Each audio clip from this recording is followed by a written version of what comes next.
Hey guys, welcome to Nerdarchy for Nerds by Nerds. I'm Nerdarchist Ryan, and today I'm joined by... I'm Ted. And I'm Dave. And today, on a fast and dirty monster video, we're going to figure out Blue's Clues. Or, well, make a blue goblin, actually.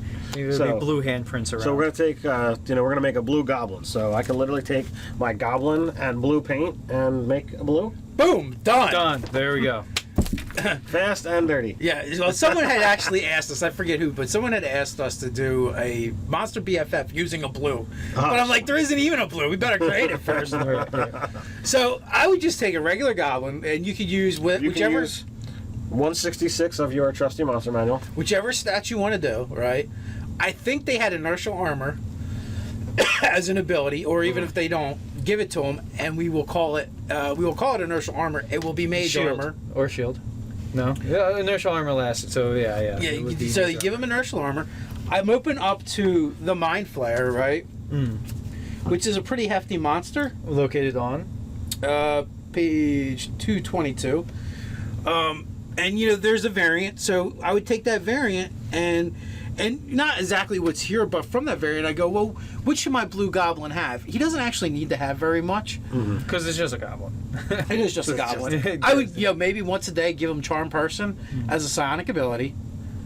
And then I want to give them attack. I would either go to the Unearthed Arcana Mystic and just totally rip the Mind Thrust from it and give them that. Or if you don't want to do that, you just look at and see what the illithid ability is for Mind Blast and scale it down. Right. Like it's a DC 15 intelligence saving throw in here. But so what's their intelligence?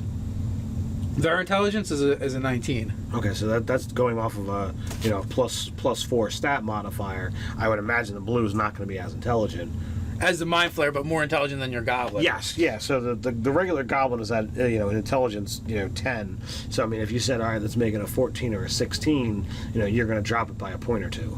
Yeah, and not only that, the proficiency bonus is tied to the CR.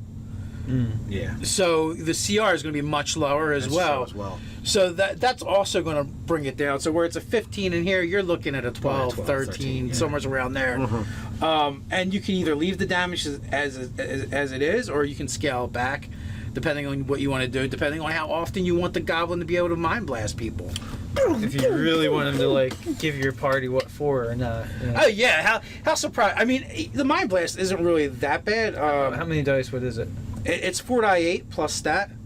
4/8. That's kind of rough when you imagine when you'd be fighting goblins, Not in this edition, man. Yeah. You can fight goblins for a long time. Oh yeah, you could always be fighting goblins, but they're the greatest risk, levels of 1 through 4. Yeah, after that, it's numbers and elite goblins are scary. So you throw out a bunch of sacrificial lambs, a handful of veterans for them to fight, and then 1 or 2 blues in the background that are that the players can't get through, while or can't get to because they've got a horde of things. Well, it's a cone, so they have to be selective about how they use it. They're blasting their allies. Whoa, they're goblins. So I mean, that might be it too. They might just blast everywhere. The only bad thing though, there's a stun involved with this.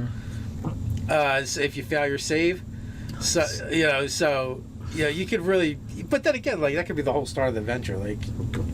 Wreck some of your players. It's crazy. Well, you stun them and capture them. Yeah, it could be a lot of fun. Or, like I said, you could always implement the Mind Thrust, and instead of the Mind Blast, depending on what goblin you're going to use. Because if you're going to use the Goblin Boss as your base for a blue, then I would say absolutely go with this more powerful variant. And also, I would give them I would either use the Warlock ability to communicate telepathically, or I would just use the Mystic ability to communicate telepathically, and boom, you're done. You have a blue goblin. Just paint them blue. That's fast. That's dirty. That's a monster. Yep. Let us know down in the comments below. What did you feel? How do you feel about our re-envisioning of the blue? I love this monster in 3rd edition. I thought it was way cool.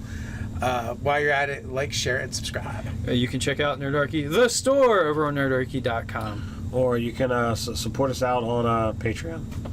So until next time, stay nerdy.